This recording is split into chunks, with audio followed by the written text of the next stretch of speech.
This video from the Innovation Leaders Club will explain how to distinguish the technology development from the product development process. Distinguishing the technology development from the product development will provide time for a given technology to mature enough before being implemented in an innovation. Therefore, you'll need a different process with different specifics. More precisely, the video will explain how a technology development process is needed so you can take a different path for technology to nurture it until it is ready to be integrated into an innovation development project. As well as how developing proactively a technology is good, but tying the technology development to a product development is better. Like the typical development process, the TDP has clear deliverables at each stage, and clear decisions must be taken at gates. Then it will integrate to the usual PDP so that an innovation can be developed and launched. Don't forget that, as usual, you can access for free all of the content on this video, including the PowerPoint presentation, as well as the tools, if applicable, by clicking the link in the description below. Also, if you like the video, don't hesitate to drop a like, share it with your employees, your colleagues, and even your superiors, and leave us a comment down below. If you don't want to miss a video, subscribe now and get notifications for real and practical innovation management practices coming directly from club members. The Academy works to freely share meeting content discussed during Innovation Leaders Club gatherings.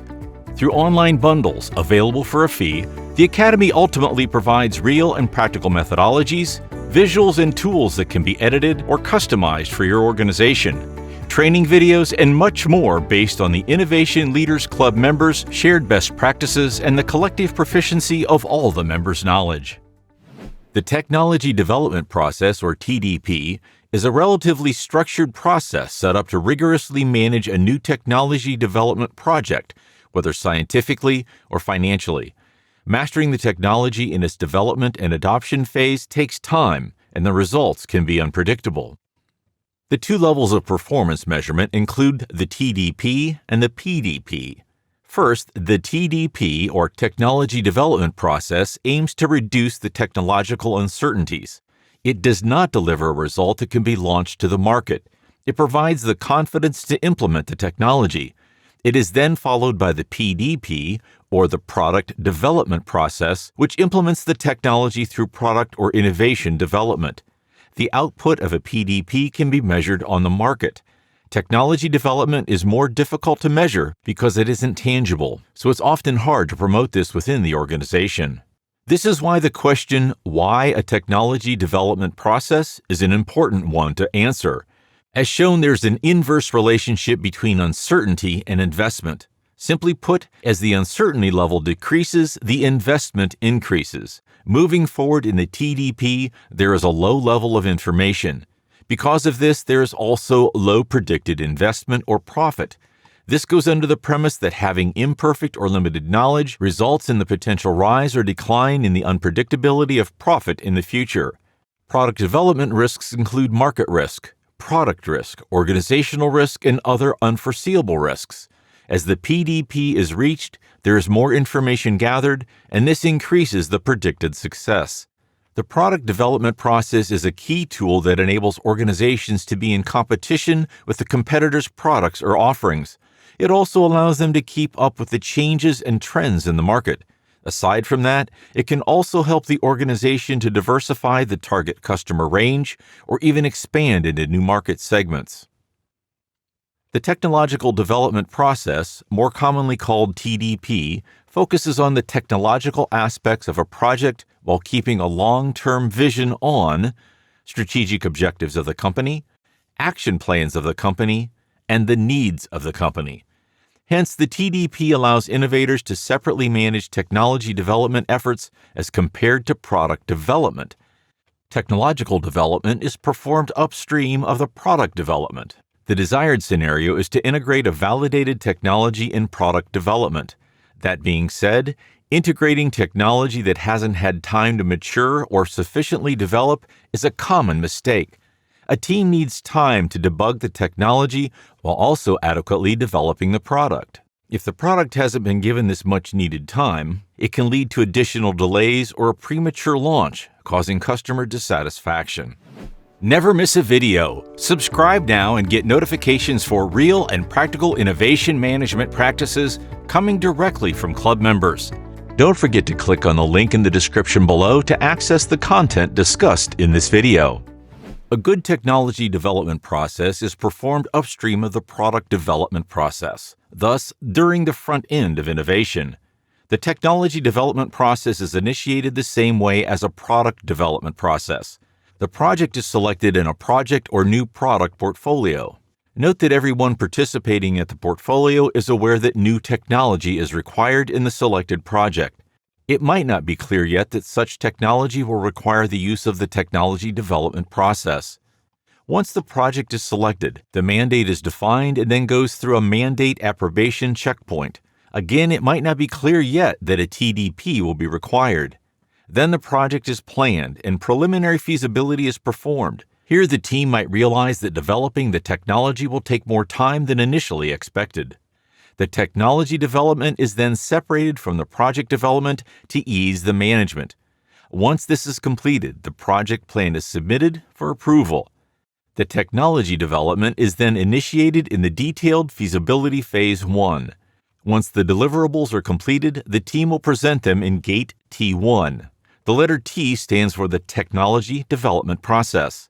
Some organizations also call it Gate -2. Detailed feasibility is refined in phase 2. Again, once the deliverables are completed, they will be presented. Note that the number of phases in the technology development process will vary depending on the technology needs and complexity.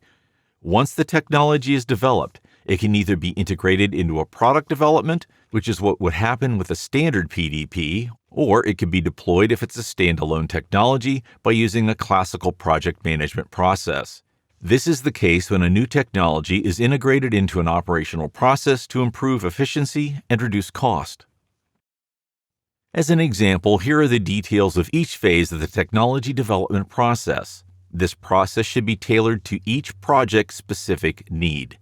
When it comes to planning and preliminary feasibility, the first step is to make a preliminary analysis, which usually requires an overview of the literature, mainly by reading the abstracts and selecting relevant articles, an overview of existing technologies and a summary of the relevant ones, an overview of potential suppliers and their credentials, an overview of the intellectual property and the identification of those that are relevant, an evaluation of the resources and materials needs, an overview of the competitive landscape and an understanding of its offerings, the identification of the knowledge gap analysis, and a preliminary assessment of the financial potential. The second step is to perform preliminary tests and experiments, which involves a first trial of the technology in order to test your riskiest assumptions. This test will guide you to design your experiment plan for the detailed feasibility phase. The third step is planning the detailed feasibility phase. This is an important step because its purpose is to deepen the preliminary analysis and evaluate when each activity will be executed. As a summary of the planning and preliminary feasibility phase, the deliverables include a preliminary assessment of the technical and financial potential success, the plan for the detailed feasibility phases, and the various deliverables and activities. Next is the detailed feasibility phase. The first step here is the detailed analysis, which consists of reading the articles that were retained in the literature review of the preliminary analysis, deepening the research of existing technologies, evaluating the constraints set by the existing intellectual property and defining the intellectual protection strategy, analysis of the competition's technology and understanding of their positioning, determining your positioning, initiating the contact with potential suppliers and requesting a quotation, evaluating the cost of your technology, performing an operational feasibility assessment, and finally, performing a financial assessment to evaluate the viability of a technology. The second step is to conduct several tests and experiments, including the acquisition of equipment and materials to perform the test, executing the experiment plan. The third step is to adjust the project plan. The fourth step is to plan the next phase, which is the detailed feasibility phase, T2. As a summary, the deliverables for the detailed feasibility phase T1 include the technological feasibility, the commercial and operational feasibility, an adjusted project plan, and the plan for the next phase. For each subsequent phase, until the technology is included in a project, the steps revolve around conducting your experiment plan. An organization can decide to segment the technology development in several phases to control spending and stay aware of the development progress. The deliverables of the detailed feasibility phase T2 and further thus remain to demonstrate the technological feasibility. A good TDP should promote a fast approach that is contrary to the instinct of starting with the easiest part first. In an efficient TDP, you should start with the toughest and most uncertain aspect of the project. Robert G. Cooper has presented a process linking technology development and the product development process. According to him, once the technology is developed, it will generally enter the PDP in Gate 2 or the portfolio review. It is also possible to see technologies entering the PDP in Gates 1 and 3. This depends on the project's development stage and complexity. If the project is very complex and the technology can be integrated into various concepts, technology can be integrated as soon as Gate 1. If the project has already been selected and the technology development is at bottleneck, the team might choose to initiate the business case while waiting for the technology to mature. If this happens, the situation needs to be carefully monitored. If you haven't done so yet, subscribe to our channel so you don't miss new videos on innovation management practices discussed during the Innovation Leaders Club meetings. You may also want to get a hold of this free content, including the entire PowerPoint presentation with the text associated in the video, and if applicable, the tools presented. You can find the link to get your free package in the description below. Finally, don't hesitate to leave us a comment or watch the next video to learn even more about innovation management practices.